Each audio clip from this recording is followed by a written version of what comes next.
You gave my life to me, set me free, set me free.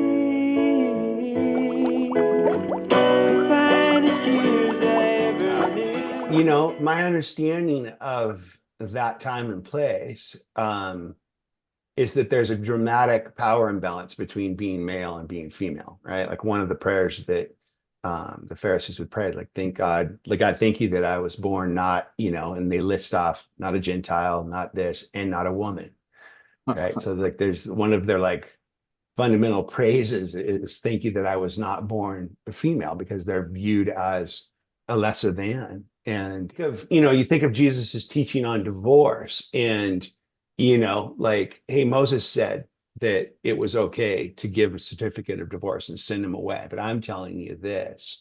And the disciples are like, man, if this is the way it is, it's better not to get married. Right. And I think that's a tip into their cultural like paradigm of like, he's blowing their minds in that it's not okay to just like give her when she displeases you, when she doesn't satisfy you, when she doesn't whatever, that it's not okay to just like give her a receipt and send her on her way. Not only is she a woman, but she's a 5-time divorced woman. And I think again, like our paradigm has been, we I think we assign a blame and a shame to her because of that. But the more you think about it and the more you understand the context, like we have no idea. She might have been a really good wife, but what I grew up in, there was an element of just assuming guilt on the part of her.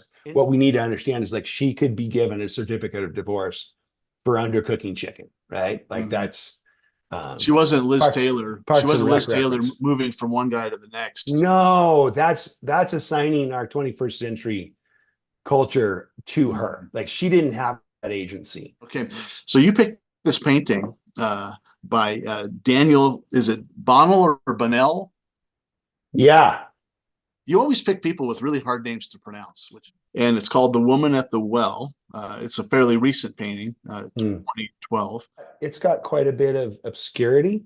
You can't really, Jesus's face is not crisp, it's kind of, and I think that leaves room for the imagination just on a purely like personal standpoint. When I enter into exercises where I'm working on visualizing Jesus's face, this is kind of as close as I get right now. I don't really see his face crisp. I see his countenance and I just liked again the posture of the woman. I like the fact that it once again similar to Nicodemus's, it doesn't look clinical. It looks super relational. Like the look on her face is contemplative, like it looks like she's processing this conversation.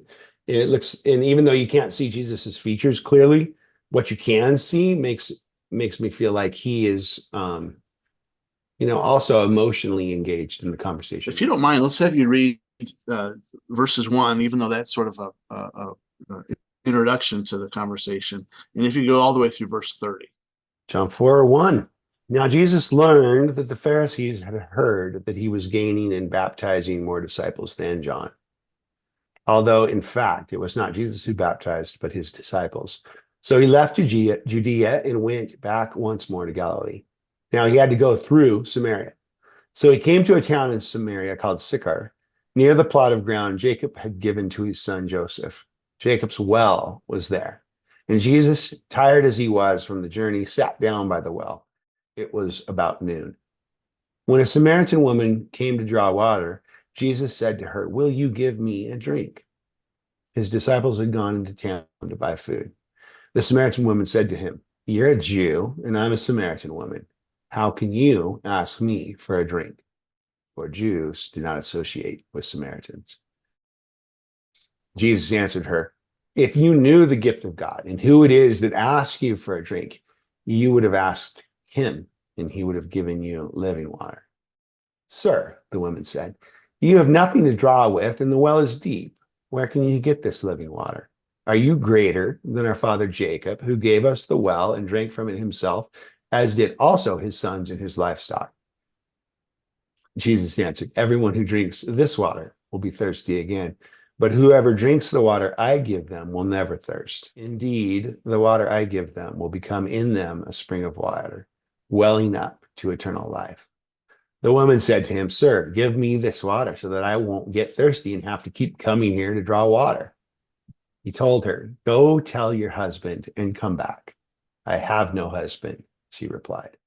Jesus said to her, You are right when you say you have no husband. The fact is, you have had 5 husbands, and the man you now have is not your husband. What you have said is quite true. Sir, the woman said, I can see that you're a prophet. Our ancestors worshipped on this mountain, but you Jews claim that the place where we must worship is in Jerusalem. Woman, Jesus replied, Believe me, a time is coming when you will worship the Father neither on this mountain nor in Jerusalem. You Samaritans worship what you do not know.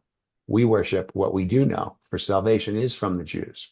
Yet a time is coming and has now come when the true worshipers will worship the Father in the Spirit and in truth. For they are the kind of worshipers the Father seeks. God is Spirit, and his worshipers must worship in the Spirit and in truth.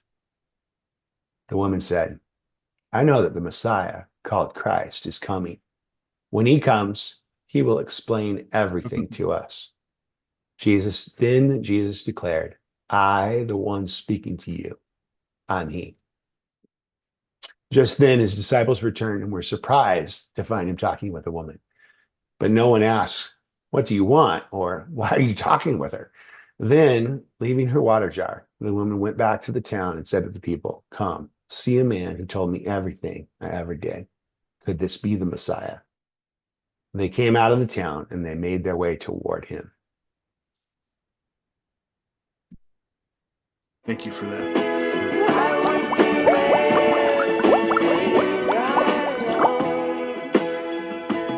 just to have you back again, just to touch you once again.